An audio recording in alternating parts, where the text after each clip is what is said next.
Buenas tardes a todos y bienvenidos a este cuarto y último encuentro de Hablar, que es la sección de Foro Foto España que nos permite conocer de primera mano el trabajo de los autores que han sido seleccionados a través de la convocatoria ACER para exponer sus proyectos en el Águila. Muchas gracias por estar aquí en una tarde con tanta competencia futbolera y de manifestaciones del orgullo y demás. Muchas gracias a la Dirección General de Patrimonio Cultural y a la Dirección General de Promoción Cultural, las dos de la Comunidad de Madrid, por organizar este foro, este lugar de encuentro con la fotografía. Hoy vamos a conocer el trabajo de Joel Jiménez, que presenta en la sala El Águila Castillo de la Inocencia. Con él cerramos este año este foro, como os digo. En este encuentro la idea es que vosotros también podáis preguntar o conversar con el autor en el momento que consideréis oportuno. No hace falta esperar al final de la conversación para que planteéis vuestras preguntas si queréis. Y bueno, por supuesto, bienvenido a Joel, que es el autor que hoy presenta su trabajo, como decía. Joel es artista visual, director de fotografía y comisario independiente que trabaja entre Costa Rica, que es su país de procedencia, y España, donde reside en la actualidad. Sus proyectos están impulsados por la investigación en la que explora temas asociados a la identidad del lugar y también el papel de la memoria en nuestra concepción de la historia. Ha participado hasta ahora en visionados de portfolios de festivales como el nuestro, como Foto España, también en los encuentros de Imagen de Portugal. Has presentado tus trabajos también en plataformas internacionales como el British Journal of Photography y, como decía, hoy presentas Castillo de la Inocencia, que es uno de estos 4 proyectos que este año reflexionan sobre el patrimonio cultural, y lo hace, en tu caso, partiendo de un espacio muy especial que es el Museo de los Niños de Costa Rica. Y entonces, claro, la primera pregunta es clara, que es: sitúanos y cuéntanos, porfa, en qué consiste este espacio tan peculiar. Vale. Primero quisiera agradecer a Ana, a Sara, a todos los de Foto España y el patrimonio, porque la verdad me he sentido muy acogido estando aquí con ustedes. Venir desde Costa Rica y, bueno, hacer un proyecto desde Costa Rica también y presentarlo en otros lugares es algo que, estudiando foto al menos, es algo como que no imaginaba. Para situarnos un poco como con de qué va este proyecto y dónde se ubica. El Museo de los Niños es un espacio institucional no muy diferente a este en el que estamos ahora. Es un espacio dedicado a enseñar a los niños a partir de herramientas interactivas, a partir de salas interactivas sobre diferentes aspectos pedagógicos, desde la historia del país, historia general, biología, un poco de cosas realmente muy variadas, y todo surge a partir de eso, de un intento del Estado de generar un espacio dedicado a poder cultivar un aprendizaje interactivo, ¿verdad? Así que, por un lado, ese es el Museo de los Niños. Lo más curioso de este espacio es que por 70 años antes de ser museo fue la Penitenciaría Central de Costa Rica, básicamente la prisión más violenta de la región en su momento.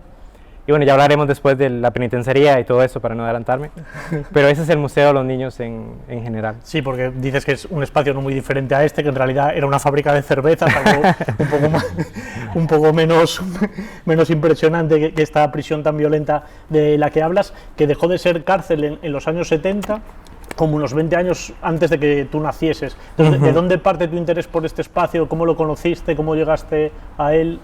Vale, generalmente cuando uno está en escuela, no sé si en España le dicen escuela igual a la etapa que uno tiene como entre 7 a 13 años, sí, ¿verdad? El colegio. El cole. Hacen giras académicas al museo. Yo fui en una de ellas siendo muy niño, ¿verdad? Y bueno, me olvidé del lugar, ¿verdad? Ya después seguí con lo mío. Fue hasta el 2018 que, por una coincidencia muy extraña, mi hermano, que tiene una hija, mi sobrina, me dijo que fuera con ellos al Museo de los Niños, un lugar que yo ya ni tenía noción de que existía, ¿verdad? Porque mi sobrina tiene 5 años. Entonces voy con ellos casi que obligado por cosas familiares, ¿verdad? Y de repente como que entro ahí y descubro un espacio totalmente cargado de nostalgia, un espacio en que los objetos de alguna manera están descuidados, deteriorados. Parece que todo lo que hay ahí de alguna manera remite a inicio de los 2000, los 90s. Como que algo no estaba bien en relación a lo que yo estaba viviendo y lo que yo asumía que era como un aprendizaje a un lugar como de la actualidad, ¿no? A partir de eso, caminando por el museo, hay una sección que se inauguró justamente en ese año, que es el Museo Penitenciario. El Museo Penitenciario en su momento, en el 2018 cuando salió, la idea era recuperar un poco la historia pasada del edificio. Sin embargo, pasa algo muy curioso, que es que el Museo Penitenciario fue construido a partir de réplicas artificiales de lo que eran las celdas de la prisión. Así que agarraron las celdas originales, las pintaron, pusieron básicamente un set de arte, donde pusieron todo el escenario para simular lo que hubiera sido vivir en la prisión pasada. Y bueno, los niños van ahí y pasan por las salas y todo muy bonito, porque realmente, por más de que hay un intento de que sea una réplica de una cárcel, claramente todo está demasiado perfecto, ¿no? Es como que cada objeto está puesto en su sitio. Y por lo tanto, como que de alguna manera, entrando yo ahí, me doy cuenta de algo, que es que cuando yo era pequeño, no existía el museo penitenciario. Lo que existía era las celdas originales donde vivían los prisioneros. Eso significa que cuando yo visité el museo cuando era niño, el espacio estaba lleno de grafitis que habían hecho los reos originales, sin iluminación, las paredes llenas de moho. Básicamente era una escena de terror eso, ¿verdad? Y de alguna manera lo único que hizo que yo me acordara de eso fue visitar este nuevo espacio totalmente embellecido, ¿verdad? Entonces, a partir de esa visita con mi sobrina, que ella la pasó muy bien y yo la pasé muy bien porque pude hacer este proyecto básicamente, me doy cuenta de que hay un proyecto, todavía sin saber mucho de la historia de la prisión, sin realmente saber nada. Dejo el tema por ahí, pasan unos 5 o 6 meses y vuelvo a visitar el Museo de los Niños. Y a partir de ahí ya empieza todo un proceso de un año donde comienzo a desarrollar el proyecto. O sea, una parte del Museo de los Niños es una recreación artificial de cómo era la Correcto. vida en el correccional. Correcto. Y incluyes imágenes, ¿no?, de estas reproducciones escenificadas de la cárcel con otras fotografías, sí, de archivo, que no sé cómo consigues, porque es verdad que utilizas la fotografía para retratar ese patrimonio histórico, lo que fue cárcel, pero también te basas en tu trabajo en fotografía de archivo como parte del propio patrimonio. ¿Cómo accedes a todas esas imágenes y cómo las incorporas al proyecto? Es muy curioso porque las imágenes de archivo no son parte del edificio actual del museo, sino que se encuentran conservadas en el Archivo Nacional de Costa Rica. Si bien entiendo, ese también es un archivo histórico, ¿no?, este espacio. Básicamente muy similar ahora sí, allá en el archivo histórico lo que posee es básicamente documentos, incluyendo imágenes, fotografías de los diferentes lugares, patrimonios, etcétera, de Costa Rica. Entonces yo voy al Archivo Nacional, accedo, hago una logística de meses para poder acceder al material de la prisión, y pasa algo muy curioso, que es que accediendo a las fotografías de archivo me doy cuenta de que dentro de la base de datos del Archivo Nacional hay un montón de imágenes que no están catalogadas. Entonces comienzo a hacer casi que un juego en el que pido una imagen que está catalogada, pero pido también las 50 anteriores y las 50 posteriores. De esas 50 anteriores y posteriores, tal vez 20 eran de la prisión. Y es un proceso muy extenso en el que comienzo a recopilar el archivo de una manera también un poco extraña, que es que como visitante del Archivo Nacional yo no puedo reproducir las imágenes sin el permiso del Archivo Nacional, ¿verdad? Entonces yo, para hacerme una idea de la edición del proyecto que podía tener, lo que sí es que con el móvil comenzaba a tomar fotos súper malas del archivo, ¿verdad? Para yo tener en casa reproducciones con el móvil. Sí, para yo tener en casa reproducciones y poder comenzar a jugar y ver qué tenía de material. Ya cuando tenía un montón de reproducciones con el móvil, lo que hacía era hacer una edición de aquel archivo que me interesaba más para el proyecto y pedir el permiso al archivo para ya reproducirlas de manera oficial, ¿verdad?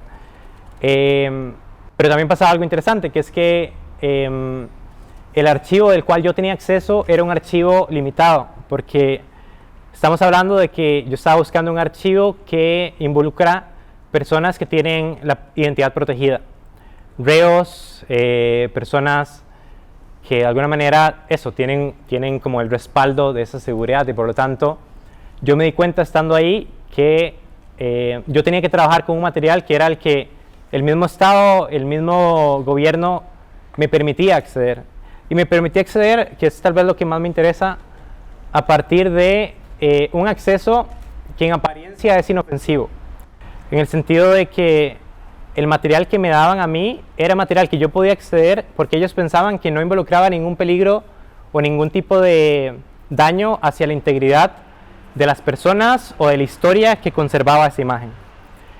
Y eso me parecía muy interesante porque a partir de eso entonces comienzo a ver esas imágenes y entender de que trabajar desde un material que en apariencia es inocente me permite más bien hacer lo opuesto, comenzar a escarbar en esas imágenes y entender que tal vez lo que está detrás de ellas pasa mucho más de la inocencia realmente, pasa por un montón de historias que no se cuentan, por un montón de códigos que las mismas imágenes tienen, que bueno, a partir de intervenciones, y ya luego hablaremos de eso, comienzo a casi que recodificar para intentar hacer una nueva lectura de esas imágenes. Sí, porque como dices, intervienes esas imágenes de archivo, las juxtapones unas con otras. ¿Con qué finalidad realizas estos trabajos? Por una parte, el proyecto de alguna manera lo que propone es dar una nueva lectura o una lectura diferente a la historia tradicional o a la historia convencional que existe, tanto del espacio pasado como el presente, ¿verdad?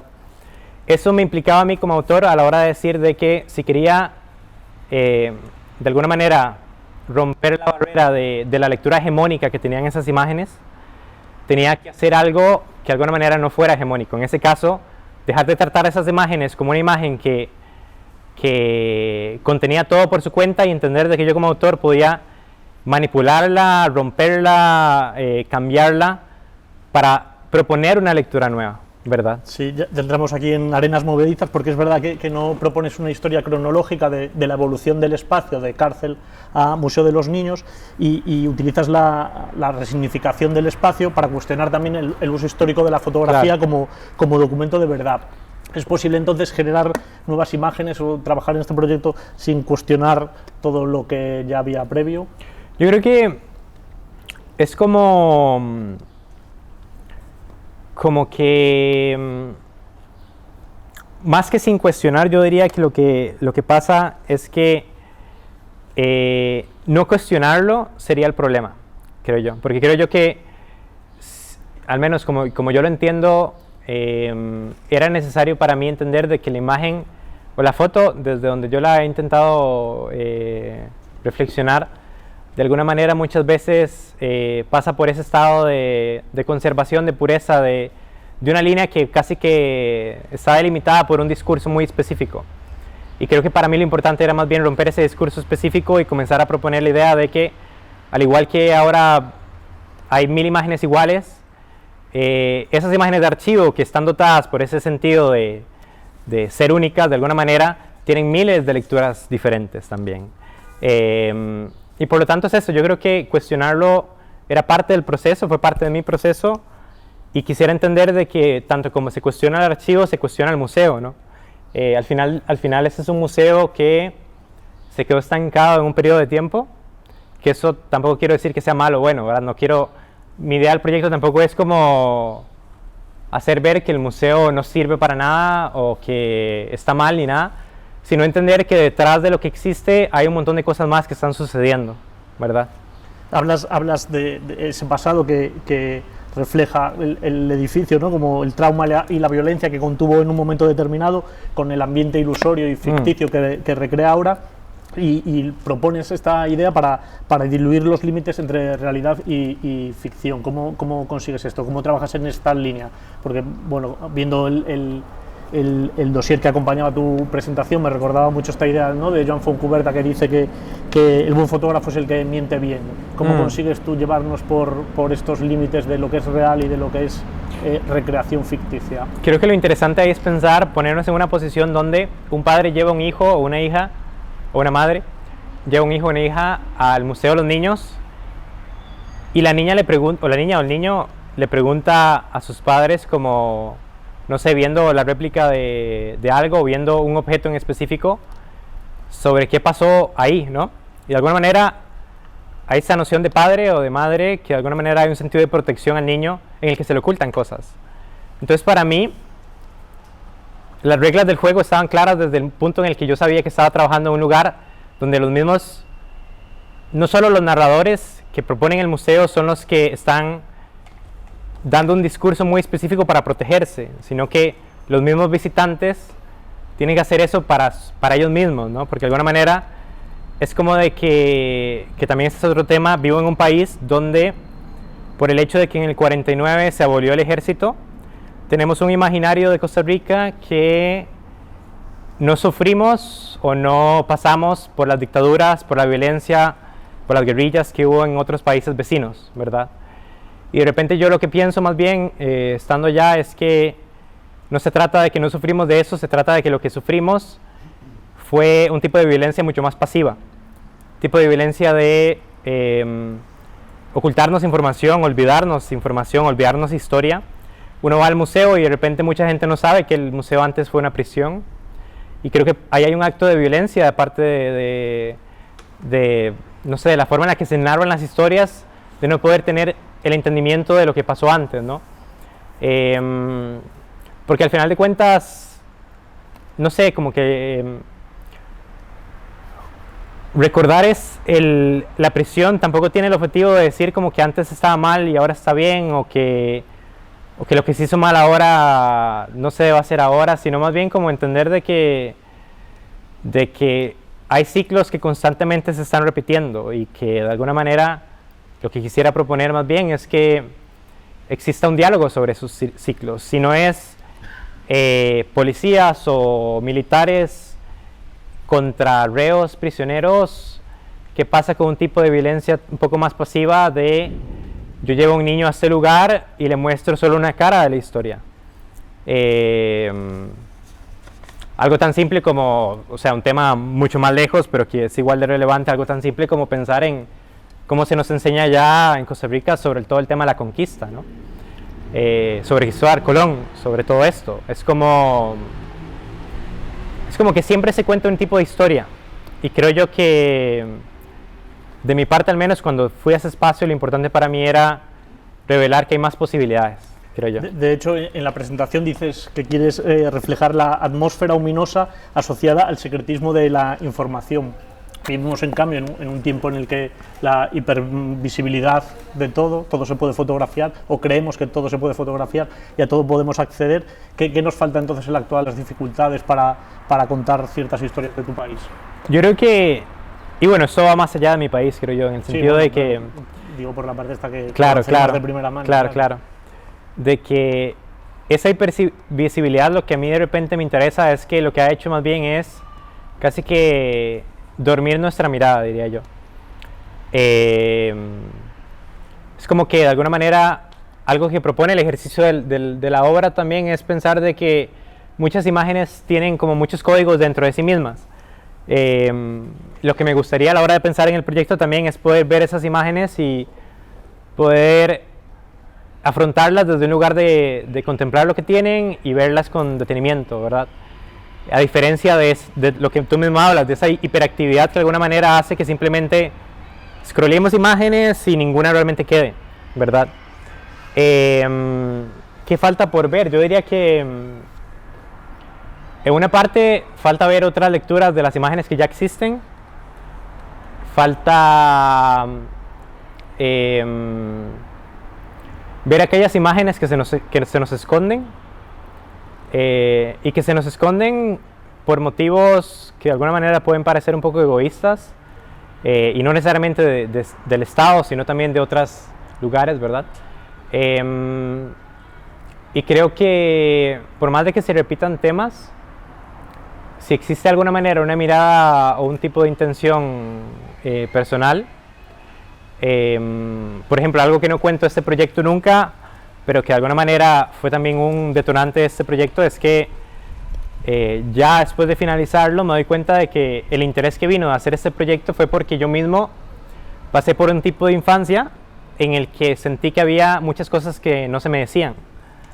Un tipo de infancia un poco sobreprotectora, muy forzada de alguna manera. Y creo yo que por más de que eso no está en el proyecto, es lo que hace que yo haga esto, ¿no? De alguna manera. Así que es como cuando existe esa necesidad desde algo interno, desde lo personal hacia lo de afuera, esa historia, por más de que sean imágenes que ya se hayan visto, va a cargar algo, al menos a nivel emocional, que totalmente va a ser diferente a lo que hay o lo que ya está. Y precisamente por esa hipervisibilidad hablabas ahora de la pasividad, de nuestra pasividad de la pasividad de nuestra mirada hacia las imágenes. ¿Cuál crees entonces que es el papel que debe tener en esta sociedad un fotógrafo, un profesional de la imagen, un artista visual como tú? Yo creo que, y aquí solo puedo hablar por mí porque no quisiera generalizar, es como, hay una frase súper linda que hizo una vez como el exdirector el ex curador del MoMA, que se llama John Sarkovsky, en que él plantea de que los fotógrafos podían ser o ventanas o espejos, ¿verdad? Ventanas en el sentido de que su mirada se proyectaba hacia el exterior, espejos de que la mirada rebotaba hacia ellos mismos. Y es como que la única función que yo le veo a la foto de alguna manera es entender de mi parte, si usamos esa analogía, en qué punto me coloco, ¿no? Y yo creo que tampoco hay que verlo blanco y negro. Al final una ventana refleja también hacia el interior, ¿no? Bajo ciertas condiciones de luz. Entonces para mí, como fotógrafo o como persona que está haciendo esto, lo importante para mí simplemente es trabajar para intentar ser honesto con esa posición de cómo me enfrento al mundo. Utilicé la foto, pude haber utilizado otras cosas, pero de alguna manera es lo que me dio para hacer. Y yo no siento, al menos, y ya hablo de manera personal, yo no siento como que el principal interés o la principal función sea para mí como tener que exteriorizarlo hacia otros, sino más bien entender eso, como al final yo uso la foto para poder de alguna manera entenderme a mí, ¿no? Y si eso recae en alguien más, casi también como Tarkovsky decía, no, como que él producía de la memoria y desde sus historias, y había gente afuera que conectaba y había gente que no. Al final controlar lo que hay afuera creo yo que es un ejercicio un poco inútil también. Así que como que pensar en eso, ¿no? Como en dónde me coloco frente al mundo y cómo me entiendo frente a la fotografía. Creo yo que esa es la función que yo al menos como fotógrafo quisiera tener para mí mismo. Bueno, volviendo otra vez al espacio del Águila, si te parece, después de este recorrido por cómo entiendes tú la fotografía así a nivel general, ¿cómo fue el proceso de adecuación a la sala, siendo, como decíamos al principio, un espacio también resignificado, de manera menos radical? Era una fábrica de cervezas, ahora también un espacio cultural. En tu caso, trabajas sobre esta prisión reconvertida en Museo de los Niños. ¿Cómo fue este proceso de adaptación y crees que ha simplificado el sentido de tu proyecto, el estar en este espacio en concreto? Totalmente, y o sea, eso es algo que también quisiera pensar a futuro, porque yo viendo la convocatoria a hacer, como lo primero que me llamó la atención fue pensar en que este espacio no era simplemente una sala de exposición. Pensando en lugares en Madrid, entonces como pienso como en el Matadero también, como este tipo de lugares que cargan una atmósfera que ya está como condicionada por un pasado, sea bueno o malo, ¿verdad? Y en este caso, como viendo la convocatoria, de hecho lo puse hasta en mi dossier, era como que lo que me interesaba era entender de que un proyecto que resignificaba un espacio se fuera a otro que ya estaba resignificado también. Porque al final de cuentas, como tú dices, creo yo que revela ese ciclo del que estoy hablando, ¿no? Que si este museo en apariencia era solo una cosa, el poder verlo como prisión también hace ver de que los lugares en donde estamos pueden ser más cosas de lo que creemos que son, ¿no? De que la apariencia de las cosas muchas veces engaña, y creo yo que el ejercicio que propongo es un ejercicio simplemente de excavar un poco, de excavar en la historia, excavar en los afectos, en algo que a mí me interesa mucho en los proyectos que hago es como entender que cada espacio está impregnado de alguna manera por su pasado, y tal vez no de manera directa, sino de manera emocional, ¿verdad? Como que a mí me gusta pensar al menos que hay algo sensorial siempre, que unos fantasmas que siempre existen en los espacios, y eso como que intento trabajar desde ahí. ¿Y el resultado es tal y como lo tenías en mente? ¿La puesta en sala ha evolucionado en estos días de trabajo con Ana Berruguete? Lo curioso es que al inicio la idea que yo le propuse a Ana al inicio era una idea mucho más, yo le llamaría como confrontativa, que era como poner las imágenes casi como a un tamaño, una dimensión muy grande, y eso como que casi que el museo o las imágenes se comían al espectador, ¿no? Curiosamente una imagen de una boca gigante, lo cual esa metáfora es como correcta también. Pero eso, como que al inicio la idea era generar algo mucho más confrontativo, mucho más dimensionado, y gracias a Ana como que de repente me puse a pensar de que esa mirada también podía saturar mucho, y de que esa saturación casi que contradecía esta idea de que estas imágenes de alguna manera poseen muchas cosas que necesitan enfrentarse desde un sentido mucho más pausado. Así que con Ana lo que vimos fue intentar generar un flujo de la sala que fuera como mucho más armonioso, diría yo, y que de alguna manera diera ese espacio al espectador para posicionarse desde una lectura como mucho más contemplativa, para que el rebote de imágenes, que al final si estoy trabajando con un montón de tiempos, algo importante es que el espectador, creo yo, pueda tener detrás un tiempo, delante otro, al lado otro, como generar esos ciclos de temporalidades que se cruzan y se contaminan unas a otros. Así que sí, evolucionó un montón, y me da curiosidad eso, como pensar en qué otro tipo de espacios resignificados este proyecto de alguna manera puede seguir adquiriendo potencia, de alguna manera. Y igualmente habéis seguido apostando por tamaños bastante grandes de las fotos, incluso gigantografías. Entiendo que era una decisión tuya formal que sí que querías mantener. Habían unas imágenes que de alguna manera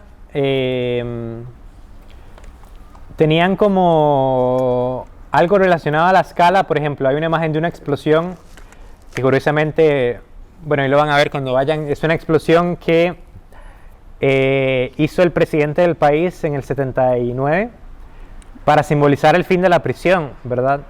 Y creo yo que hay algo interesante ahí también a la hora de pensar de que el presidente, para simbolizar el fin del espacio tal vez más violento que existió en el país, lo que hace es detonar un explosivo, ¿no? Hay algo muy curioso en ese acto también, que me pareció muy interesante de pensar. Hablando de las intervenciones, algo que me preguntaste antes, de alguna manera quería contraponer esa ironía casi que violenta de detonar un explosivo para simbolizar el fin de un lugar violento, con lo opuesto, que es convertir esa explosión en una explosión rosa, en una explosión pasiva, que de alguna manera, algo que me han dicho también es que el rosa de la explosión hace que parezca también como un tipo de algodón de azúcar. Y eso es muy interesante porque es eso, como resignificar ese evento. Y bueno, es lo que digo, una explosión que la misma escala de la explosión ya da juego a que en una gigantografía el espectador pueda confrontarse de eso de otra manera. O otra imagen donde hay humanos y la escala de los humanos, la escala de las manos juega un papel que creo yo que el espectador también puede ser muy interesante en el juego. Y decías que te gustaría itinerarlo, estás pensando en otros espacios resignificados para también mostrar en ellos este proyecto. ¿Tienes ya alguno localizado? ¿Tienes algo previsto cómo mover este trabajo? Sí, en agosto el proyecto va a viajar a Holanda. Va a estar en una fábrica también resignificada. Y me emociona mucho también, la expo no va a ser tan grande como esta, pero es lo que digo, de alguna manera es como que ahora por casualidad me está tocando como presentar este proyecto en espacios que no son el espacio, eso nuevamente, el espacio pasivo normal, sino que cargan una historia atrás. Y es lo que busco, creo yo, también como para el proyecto. ¿Y en qué otros proyectos estás trabajando en la actualidad? ¿Tienes algún otro? En este momento estoy en la investigación de mi tercer proyecto. Yo trabajo en proyectos de mediano plazo. Me duran unos 2 años o por ahí de hacer. Y estoy iniciando mi tercer proyecto, que va a ser mi primer proyecto en España. Como está apenas iniciando, lo más que puedo decir por ahora es que la idea es visitar los 10 poblados con menor cantidad de población de España. Poblados que son comunidades donde la que tiene menos son 3 personas que viven en un pueblo, y la que tiene más del top 10 son 8 personas nada más. Así que mi idea es visitar esos lugares, casi que construir un tipo de cartografía del olvido, de la ausencia, de de la herencia también, que este proyecto tiene mucho de herencia también. Jugar con las mismas temáticas que he ido desarrollando, pero ya plantearlo desde el inicio como un fotolibro, que es mi próximo proyecto. Quisiera que se pusiera desde ese lugar. Vas a trabajar en España con esta idea de fotolibro. ¿Piensas volver al Museo de los Niños de San José de Costa Rica? ¿Ya es un proyecto cerrado y das por concluido el trabajo? A nivel de producción, sí, pero quisiera que este proyecto también fuera un fotolibro. Mi intención ahora es intentar generar vínculos para ver un tipo de propuesta para tener un fotolibro de este proyecto, porque me parece muy curioso también pensar en ver este proyecto en un formato que ya lo he ido pensando un poco. ¿Qué pasa si agarro este proyecto, pero en vez de hacer un fotolibro convencional, agarro el concepto de un libro para niños y lo transformo en este proyecto? Los libros para niños tienen la curiosidad también de que tienen materiales que son como muy táctiles. Hay casi como, el libro es casi como como algo que tiene vida propia, ¿verdad? ¿Y qué pasa si agarro esa idea y la traspaso a este espacio que está el museo, ¿verdad? Que está con tanta vida por detrás, que de alguna manera puedo ir como descubriendo en el libro poco a poco, pero descubriéndolo desde el juego también, porque al final los niños que van a ese espacio son niños que ven, no sé, el submarino del museo y lo único que piensan es en el juego, cuando hay mucho más detrás, ¿no? Y me interesa como trabajar desde ahí para revelar lo que hay después. Pues no sé si alguien quiere hacer alguna pregunta desde la grada, o si para terminar, antes de pasar a la sala, cuéntanos, ya que te tenemos aquí, la oportunidad de que nos acompañes de primera mano, qué es lo que vamos a ver exactamente al entrar en el Águila ahora contigo.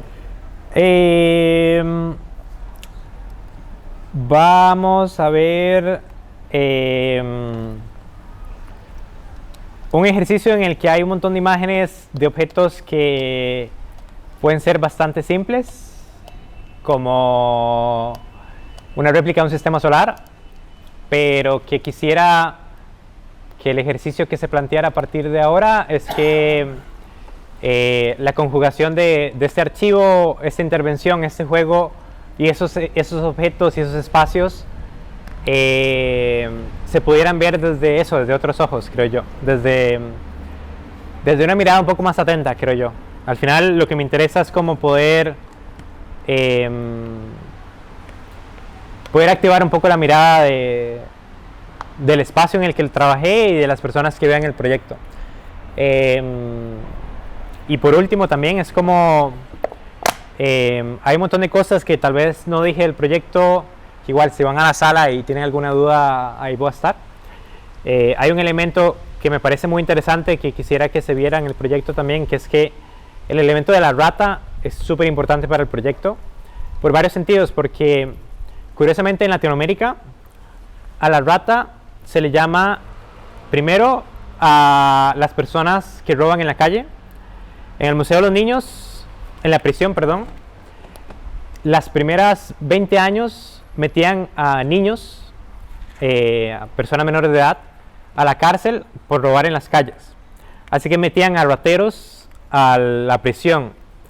Y segundo, que aparte de a los niños que roban en la calle les llaman ratas, a los políticos les llaman ratas también.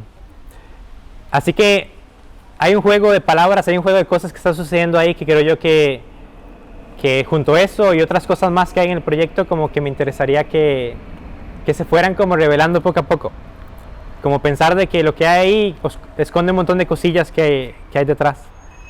Y pues nada, gracias por venir también, de verdad. Pues con ese intento de descubrir todos los juegos que hay en el proyecto.